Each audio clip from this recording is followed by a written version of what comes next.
ॐ जडाधरं पाण्डुरङ्गं शूलहस्तं कृपानिधिं सर्वरोगहरं देवं दत्तात्रेयम् अहं भजेत्. ഗുരുപരമ്പരയ്ക്കും ശ്രീ പി കേശവൻ നമ്പൂതിരിക്കും പ്രണാമം. ശ്രീപാദ ശ്രീവല്ലഭ ചരിതാമൃതാകാരേണ ഗുരുദത്താത്രേയ ശ്രീപാദ ശ്രീവല്ലഭ പരബ്രഹ്മണേ നമഃ. അധ്യായം 11. സുബ്ബയ്യ ശ്രേഷ്ഠിയുടെയും ചിന്താമണിയുടെയും ബില്ലുമംഗലത്തിൻ്റെയും കഥ. ദത്താരാധന എല്ലാ ദേവതകളെയും ആരാധിക്കുന്നതിൻ്റെ ഫലം നൽകുന്നു. ശ്രീപാദൻ്റെ ജനനം അസാധാരണവും ഉജ്ജ്വലവുമായ അത്ഭുത സംഭവം. പിറ്റേ ദിവസം ശ്രീ സുബ്ബയ്യ ശ്രേഷ്ഠി ഇപ്രകാരം പറഞ്ഞു തുടങ്ങി. ശ്രീ ദത്തഭഗവാൻ എല്ലാ ദേവതകളുടെയും മൂർത്തീകരണമാണ്. ദത്തനെ പൂജിക്കുന്നത് കൊണ്ട് എല്ലാ ദേവതകളെയും പൂജിക്കുന്നതിൻ്റെ ഫലം ലഭിക്കുന്നു. എല്ലാ ദേവതകളുടെയും ഉള്ളിൽ ശ്രീ ദത്തനുണ്ട്. ശനിപ്രദോഷ സമയത്ത് സുമതി മാതാവ് അനസൂയ തത്വത്തിൽ പരമശിവനെ പൂജിക്കാറുണ്ട്. അതുകൊണ്ട് ദത്തപ്രഭുവിലുള്ള ശിവതത്വം അനസൂയ തത്വത്തിൽ പ്രതിബിംബിച്ചു. അനസൂയ മാതാവിന് സമാനമായ സ്ഥിതിയിലുള്ള സുമതി മാതാവിൻ്റെ ഗർഭപാത്രത്തിൽ ശ്രീപാദ ശ്രീവല്ലഭനായി അവതരിച്ചു. അത് യോഗത്തിൻ്റെ വിസ്മയകരമായ ഒരു പ്രക്രിയയായിരുന്നു. ശ്രീപാദൻ തൻ്റെ മാതാപിതാക്കളുടെ ശാരീരികമായ സംയോഗത്തിൽ നിന്ന് ജനിച്ചവനല്ല.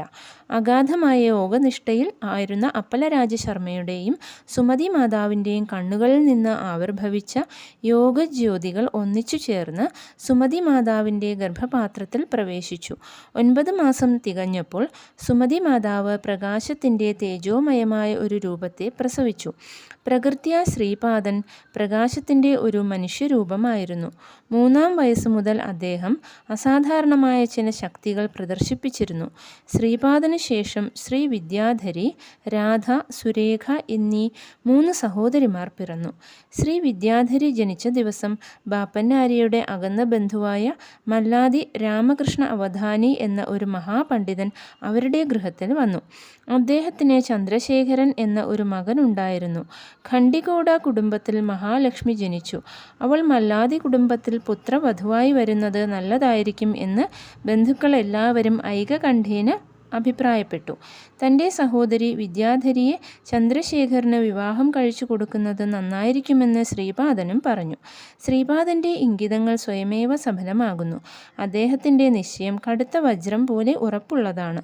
അദ്ദേഹത്തിൻ്റെ വാക്കുകൾക്ക് ഇണങ്ങുന്നതുപോലെ വിദ്യാധരിയുടെയും ചന്ദ്രശേഖര അവധാനിയുടെയും വിവാഹം പിന്നീട് പീഠികാപുരത്ത് വെച്ച് ഗംഭീരമായി ആഘോഷിക്കപ്പെട്ടു. മറ്റൊരു സഹോദരിയായ രാധയെ വിജയവാഡയിൽ ശ്രീ വിശ്വനാഥ മുരളീകൃഷ്ണ അവധാനിക്കും, 3-ാമത്തെ സഹോദരിയായ സുരേഖയെ മംഗളഗിരിയിലെ താടേപല്ലി ദത്താത്രേയ അവധാനിക്കും വിവാഹം കഴിച്ചു കൊടുത്തു. എൻ്റെ പ്രിയപ്പെട്ട ശങ്കരഭട്ട്, ശ്രീപാദൻ്റെ ലീലകൾ ഭാവനാതീതമാണ്. ഗോദാവരി പ്രദേശത്ത് താടങ്കപുരം തണുകു എന്നൊരു ഗ്രാമമുണ്ട്.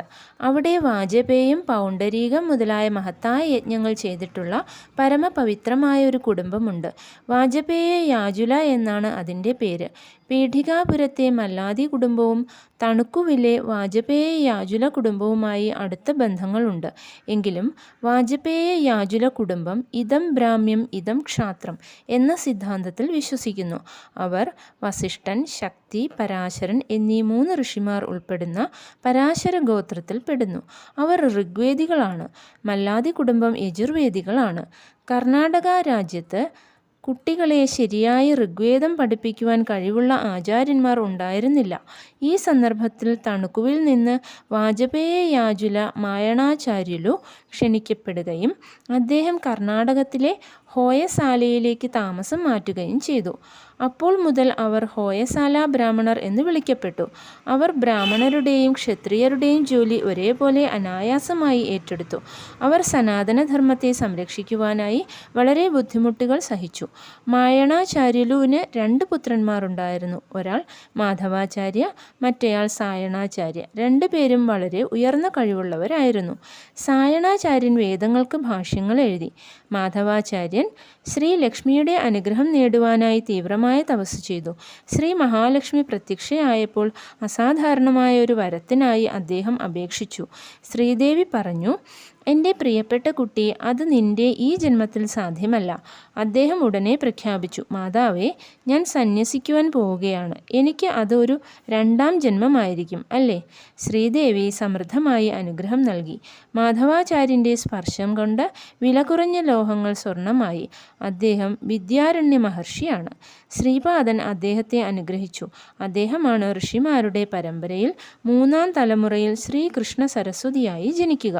ഭാവിയിൽ ശ്രീപാദൻ നൃസിംഹ സരസ്വതിയായി അവതരിക്കുമ്പോൾ ഇദ്ദേഹമായിരിക്കും ശ്രീപാദന് സന്യാസാശ്രമ ഗുരു ആകുന്നത്. ജീവിതം ആസ്വദിക്കുവാനുള്ള ആഗ്രഹം ശമിക്കാത്തതുകൊണ്ട് അദ്ദേഹം വരും നൂറ്റാണ്ടുകളിൽ സായണാചാര്യരുടെ കുടുംബത്തിൽ ഗോവിന്ദ ദീക്ഷിതരു എന്ന പേരിൽ ജനിക്കും. അദ്ദേഹം തഞ്ചാവൂർ ഭരണകർത്താക്കളുടെ പ്രധാന മന്ത്രിയാവുകയും എല്ലാ ജനങ്ങളാലും രാജർഷി എന്ന് പ്രശംസിക്കപ്പെടുകയും ചെയ്യും. ഇതെല്ലാം ഭാവിയെക്കുറിച്ചുള്ള ഒരു പ്രവചനമായിരുന്നു. ഇത് ശ്രീപാദൻ സ്വയം നിശ്ചയിച്ച വിധിയുടെ ഗതിയായിരുന്നു. അദ്ദേഹത്തിൻ്റെ നിശ്ചയം എല്ലായ്പ്പോഴും ശരിയാകും. അതുകൊണ്ട് ഭാവിയെക്കുറിച്ചുള്ള പ്രവചനം നിശ്ചയമായും സംഭവിക്കും. പല ദേവതകളെ ആരാധിക്കുമ്പോൾ ആ ദേവതകളിൽ ശ്രീ ദത്തപ്രഭുവിൻ്റെ ചൈതന്യം പ്രതിബിംബിക്കുകയും അതൊരു നൂതന ചൈതന്യമായി മാറി സാധകരുടെ ആഗ്രഹങ്ങൾ നിറവേറ്റുകയും ചെയ്യും. ദത്തഭഗവാനെ പൂജിക്കുമ്പോൾ ഒരു പ്രത്യേക ദേവതയുടെ കഴിവുകൊണ്ട് ഒരു പ്രത്യേക പ്രവൃത്തി ഏതു പരിധിവരെ ചെയ്യണമെന്ന് നിശ്ചയിക്കുകയും ഭക്തനെ സംരക്ഷിക്കുകയും ചെയ്യുന്നു. കൺപോള കണ്ണിനെ കാത്തുരക്ഷിക്കുന്നത് പോലെ ഭക്തനെ കാക്കുന്നു. ധ്രുവൻ കഠിനമായ തപസ് ചെയ്തു. മഹാവിഷ്ണു അദ്ദേഹത്തിന് അതിരറ്റ പിതൃസ്നേഹം നൽകി. ഭഗവാൻ ശ്രീദത്തൻ പരമമായ ഒരു പ്രതിഭാസമാണ്. സഗുണവും നിർഗുണവുമായ തത്വങ്ങൾക്ക് ആധാരവും അതീതവുമായ പരമതത്വമാണ്. അതാണ് അന്തിമവും യഥാർത്ഥവുമായ തത്വം. അതാണ് ആദിയും അന്തവുമില്ലാത്ത മൗലികമായ തത്വം. ദത്തൻ്റെ യഥാർത്ഥ തത്വം അനുഭവത്തിൽ കൂടി മാത്രമേ മനസ്സിലാക്കാൻ കഴിയുകയുള്ളൂ. അതിനെപ്പറ്റി യുക്തിയുക്തമായി ബുദ്ധി കൊണ്ട് പര്യാലോചിക്കുന്നത് തികച്ചും വ്യർത്ഥമാണ്.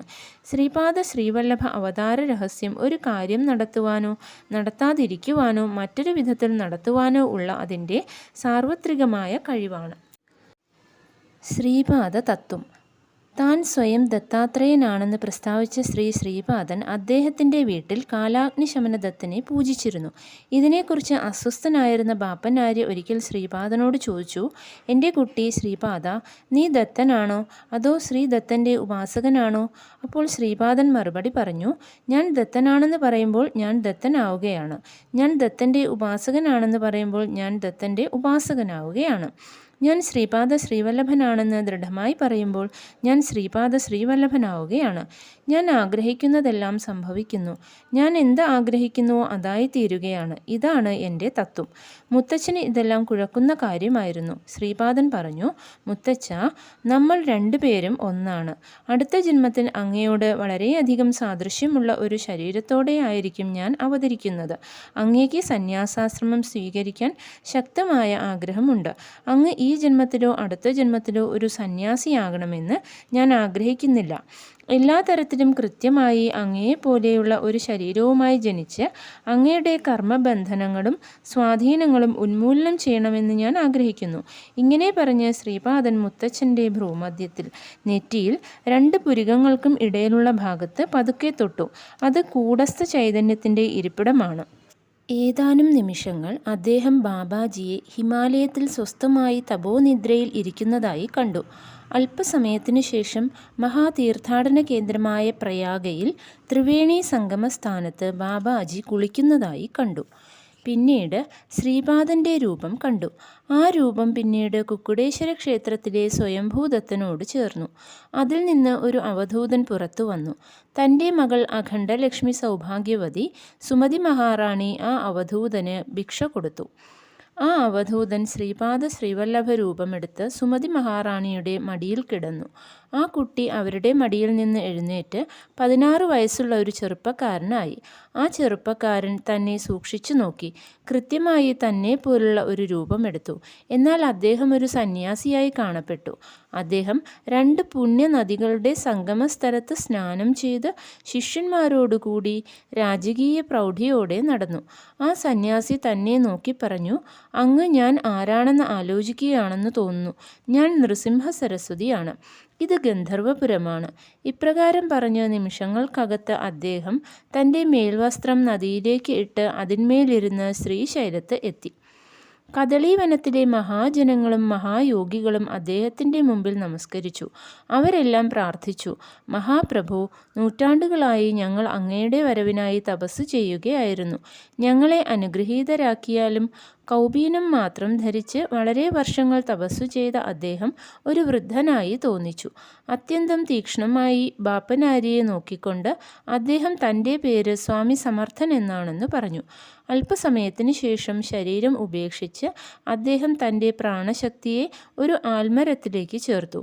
തൻ്റെ ദിവ്യമായ ആത്മാവിനെ ശ്രീശൈലത്തെ ശക്തമായ മല്ലികാർജുന ശിവലിംഗത്തിൽ ലയിപ്പിച്ചു.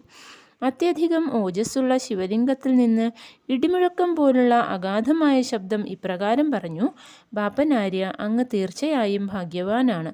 ഞാൻ ദുർബലനും വാക്കിനും മനസ്സിനും ഗോചരമല്ലാത്തവനും അനന്തനും ജ്ഞാനത്തിൻ്റെ മൂർത്തിമത് ഭാവവും ആദിയും അന്തവും ഇല്ലാത്തവനുമാണ്.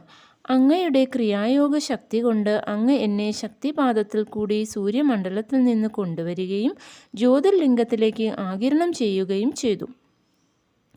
18,000 സ്വർഗവാസികൾ എന്നെ ഈ ജ്യോതിർലിംഗ രൂപത്തിൽ ആരാധിക്കുന്നു. ആ സ്വർഗവാസികൾ ഈ ജ്യോതിർലിംഗത്തെ ഭജിക്കുന്നവരെ അവരുടെ ഭൗതികവും ആത്മീയവുമായ പുരോഗതിയിൽ സഹായിക്കുന്നു. ത്രിമൂർത്തികളുടെ ഒരു മൂർത്തീകരണമായ ഞാൻ ശ്രീപാദ ശ്രീവല്ലഭൻ്റെയും നരസിംഹ സരസ്വതിയുടെയും സ്വാമി സമർത്ഥൻ്റെയും രൂപങ്ങൾ കൊണ്ട് അങ്ങയെ അനുഗ്രഹിക്കുന്നു. എൻ്റെ കുട്ടി ശങ്കരഭട്ട്, ശ്രീ ഗുരുവിൻ്റെ ലീലകൾ ഊഹിക്കാൻ പോലും കഴിയാത്തവയാണ്. കുറച്ചു സമയത്തിന് ശേഷം ബാപ്പനാര്യ സാധാരണ നിലയിലായി. അദ്ദേഹം തൻ്റെ മുമ്പിൽ നിഷ്കളങ്കമായി തന്നെ നോക്കി മധുരമായി പുഞ്ചിരി തൂകുന്ന 3 വയസ്സുകാരൻ ശ്രീപാദനെ കണ്ടു. ഈ അനുഭവം അദ്ദേഹത്തിന് സ്വർഗീയ മാധുര്യമായിരുന്നു. അദ്ദേഹം ശ്രീപാദനെ മാറോട് ചേർത്ത് ആലിംഗനം ചെയ്തു. കുറേ നേരം അദ്ദേഹം ദൈവീക നിർവൃതിയിൽ ആയിരുന്നു. അലൗകികമായ ആ അനുഭവത്തിൽ നിന്ന് അദ്ദേഹം തിരികെ വന്നു. അദ്ദേഹം ഹോമത്തിനിരുന്നു. അദ്ദേഹം അന്ന് ഹോമം ചെയ്ത രീതി അത്ഭുതാവഹമായിരുന്നു. സാധാരണയായി അത്തിവൃക്ഷത്തിൻ്റെയോ ജമ്മിവൃക്ഷത്തിൻ്റെയോ കഷ്ണങ്ങൾ കൊണ്ടാണ് ഹോമകുണ്ഡത്തിൽ തീ പിടിപ്പിക്കുക. ബാപ്പനാര്യ ഹോമകുണ്ഡത്തിൽ സമതകഷ്ണങ്ങൾ വെച്ച് വേദമന്ത്രങ്ങൾ ജപിക്കും. തീ കത്തും. അപ്പലരാജ ശർമ്മയും അതുപോലെ ചെയ്യും. ഹോമകർമ്മം അവരുടെ കുടുംബത്തിൽ പതിവുള്ളതാണ്. കത്തിക്കൊണ്ടിരിക്കുന്ന ഹോമവേദിയിലേക്ക് ഇറങ്ങി അവർ അർപ്പണങ്ങൾ ചെയ്യുന്നു. പ്രത്യേക പുണ്യ ദിവസങ്ങളിൽ ഇത് ചെയ്യാറുണ്ട്. ഇങ്ങനെയുള്ള ഹോമകർമ്മങ്ങൾ കൊണ്ട് അവരുടെ ദേഹത്തിനോ വസ്ത്രങ്ങൾക്കോ ഒരു ഹാനിയും ഉണ്ടാകില്ല. ഇത് വിസ്മയങ്ങളിൽ വെച്ച് വിസ്മയമാണ്. കാര്യങ്ങൾ സംഭവിപ്പിക്കാനും സംഭവിക്കാതിരിക്കാനുമുള്ള ശ്രീപാദൻ്റെ കഴിവ്. അന്ന് ഹോമത്തിന് ബാപ്പനാര്യ പല പ്രാവശ്യം വേദമന്ത്രങ്ങൾ ജപിച്ചിട്ടും തീ കത്തിയില്ല. മുത്തച്ഛൻ്റെ വിഷമാവസ്ഥ കണ്ട ശ്രീപാദൻ കളിയായി ചിരിച്ചു. മുത്തച്ഛൻ അത്യധികം വിയർത്തുകൊണ്ടിരുന്നു. ഹോമകുണ്ഡത്തിന് നേരെ തിരിഞ്ഞ് ശ്രീപാദൻ പറഞ്ഞു: ഹേ അഗ്നിദേവ, ഞാൻ അങ്ങയോട് ആജ്ഞാപിക്കുകയാണ്, മുത്തച്ഛൻ്റെ ദൈവികമായ യജ്ഞത്തിന് തടസ്സമുണ്ടാക്കരുത്. ഉടനെ തീ കത്തി തീജ്വാല ഉയർന്നു. ശ്രീപാദൻ മുത്തച്ഛൻ്റെ ജലപാത്രത്തിൽ നിന്ന് കുറച്ച് വെള്ളമെടുത്ത് ഹോമകുണ്ഡത്തിലേക്ക് ഒഴിച്ചു. കെട്ടുപോകുന്നതിന് പകരം തീ കൂടുതൽ ശോഭയോടെ കത്തി. അതുകൊണ്ട് മുത്തച്ഛൻ കൂടുതൽ ആശ്ചര്യപ്പെട്ടു. ശ്രീപാദൻ പറഞ്ഞു: മുത്തച്ഛ, എൻ്റെ ഈ അവതാരത്തിന് അങ്ങും വെങ്കടപ്പയ്യ ശ്രേഷ്ഠിയും നരസിംഹവർമ്മയുമാണ് ഉത്തരവാദികൾ. അതുകൊണ്ട് വെങ്കടപ്പയ്യ ശ്രേഷ്ഠിയിൽ നിന്നോ നരസിംഹവർമ്മയിൽ നിന്നോ അങ്ങേക്കോ എൻ്റെ അച്ഛനോ കിട്ടുന്ന സാമ്പത്തികമോ സാമ്പത്തികമല്ലാത്തതോ ആയ സഹായം ഒരു ദാനമായി കണക്കാക്കുവാൻ കഴിയുകയില്ല. അവർ തരുന്നത് സ്വീകരിക്കാതിരിക്കുന്നത് ദൈവദ്രോഹത്തിന് തുല്യമാണ്. അങ്ങനെയുള്ള സഹായം സർവശക്തൻ്റെ അനുഗ്രഹമായി കണക്കാക്കണം. എനിക്ക് ജന്മം നൽകിയ എൻ്റെ അമ്മ സുമതി മഹാറാണിയെ മല്ലാതി കുടുംബത്തിൻ്റെ മാത്രമല്ല വെങ്കടപ്പയ്യ ശ്രേഷ്ഠി വത്സവായി കുടുംബങ്ങളുടെയും മകളായി പരിഗണിക്കണം. ഇത് എൻ്റെ അനുശാസനമാണ്. ശ്രീപാദൻ ഇപ്രകാരം പ്രഖ്യാപിക്കുമ്പോൾ അപ്പലരാജ ശർമ്മയും സുമതി മഹാറാണിയും അവിടെ തന്നെ ഉണ്ടായിരുന്നു. വെങ്കടപ്പയ്യ ശ്രേഷ്ഠിയും നരസിംഹവർമ്മയും ഉണ്ടായിരുന്നു. ശ്രീപാദൻ പറഞ്ഞു: എൻ്റെ ഇച്ഛ കൂടാതെ മഹാതപസ്വിയായ ബാപ്പനാര്യയ്ക്ക് പോലും തീ പിടിപ്പിക്കുവാൻ കഴിഞ്ഞില്ല. എൻ്റെ അച്ഛൻ ഹോമകുണ്ഡത്തിന് അടുത്ത് എത്തുമ്പോഴും അഗ്നിദേവൻ തൻ്റെ ശക്തി കാണിക്കും. എൻ്റെ നിശ്ചയത്തിൽ ഒരു മാറ്റം വരികയാണെങ്കിൽ വെങ്കടപ്പയ്യ ശ്രേഷ്ഠി ഒരു ദരിദ്രനായി തീരും. വളരെ ഏക്കർ ഭൂമിയുടെ ഉടമയായ നരസിംഹവർമ്മ അഭയസ്ഥാനമില്ലാത്തവനായി തീരും. എൻ്റെ ഇച്ഛ കൊണ്ടാണ് നിങ്ങളെല്ലാം നിങ്ങളുടെ സ്ഥാനങ്ങളിൽ ഉള്ളത്. ഒരു യാചകനെ ഒരു രാജാവാക്കുവാനും ഒരു രാജാവിനെ ഒരു യാചകനാക്കുവാനും എനിക്ക് കഴിയും. എന്നെ ആശ്രയിക്കുന്ന ഒരു ഭക്തൻ ആവശ്യപ്പെടുന്ന എന്തും ഞാൻ നൽകും. എങ്കിലും നൽകുന്നതിനു മുമ്പ് അത്ര ശ്രേഷ്ഠമായ അധികാരം കൈവശം വയ്ക്കുവാനുള്ള കഴിവ് ആ ഭക്തന് ഉണ്ടോ ഇല്ലയോ എന്നും ആ കഴിവും അധികാരവും അയാൾ ലോകക്ഷേമത്തിനായി ഉപയോഗിക്കുമോ ഇല്ലയോ എന്നും ഞാൻ പരിശോധിക്കും. ആവശ്യമായി തോന്നുമ്പോൾ ഞാൻ മണ്ണിനെ ആകാശമായും ആകാശത്തെ മണ്ണായും മാറ്റും. കൃതയുഗത്തിൽ ബാപ്പനാര്യ ലാഭത മഹർഷിയായി ജീവിക്കുമ്പോൾ അദ്ദേഹത്തിന് മംഗള മഹർഷി എന്ന ഒരു ശിഷ്യനുണ്ടായിരുന്നു. മംഗള മഹർഷി ദർഭപ്പുല്ല് മുറിക്കുമ്പോൾ അദ്ദേഹത്തിൻ്റെ കൈക്ക് മുറിവ് പറ്റി രക്തം ഒഴുകി. ആ രക്തം കട്ട പിടിച്ച് പൊടിഞ്ഞ് വിശുദ്ധ ഭസ്മമായി. തനിക്ക് അത്ര വലിയ ഒരു നേട്ടമുണ്ടായതിൽ അദ്ദേഹത്തിന് ഗർവമുണ്ടായി. പരമശിവൻ പ്രത്യക്ഷനായി കളിയായി തൻ്റെ കൈ വീശി. ഹിമാലയത്തിൽ നിന്ന് പാറക്കഷ്ണങ്ങൾ പ്രവഹിക്കുന്നത് പോലെ വളരെയധികം ഭസ്മം അവിടെ വർഷിക്കപ്പെട്ടു. പരമശിവൻ പറഞ്ഞു, ത്രേതായുഗത്തിൽ ഭരദ്വാജൻ പീഠികാപുരത്ത് സവിതൃകാഠക ശയനം നടത്തും. ആ മഹായാഗത്തിൽ കുന്നുകൂടാൻ പോകുന്ന ഭസ്മത്തിൻ്റെ ചെറിയ ഒരു അംശമാണ് ഞാൻ ഇവിടെ കാണിച്ചത്. അപ്പോൾ മംഗള മഹർഷിയുടെ ഗർവം ശമിച്ചു. ശ്രീപാദൻ പറയുന്നതെല്ലാം കേട്ടുകൊണ്ടിരുന്നവർ ഒരു മോഹാവസ്ഥയിലായിരുന്നു. ശ്രീപാദൻ പറഞ്ഞു, വളരെ ജന്മങ്ങളിൽ ആർജിച്ച പുണ്യത്തിൻ്റെ ഫലമായി ഒരുവൻ പീഠികാപുരം അഗ്രഹാരത്തിലേക്ക് എത്തുന്നു. എൻ്റെ അവതാരകാലത്ത് നിങ്ങൾ എൻ്റെ കൂടെ ഉണ്ടെന്നുള്ളത് അവാച്യമായ പ്രാധാന്യമുള്ള കാര്യമാണ്. എൻ്റെ ശക്തി അറിയണമെങ്കിൽ ഒന്നാമതായി നിങ്ങൾ ഒരു ഉറച്ച ആത്മീയ അന്വേഷകനാകണം.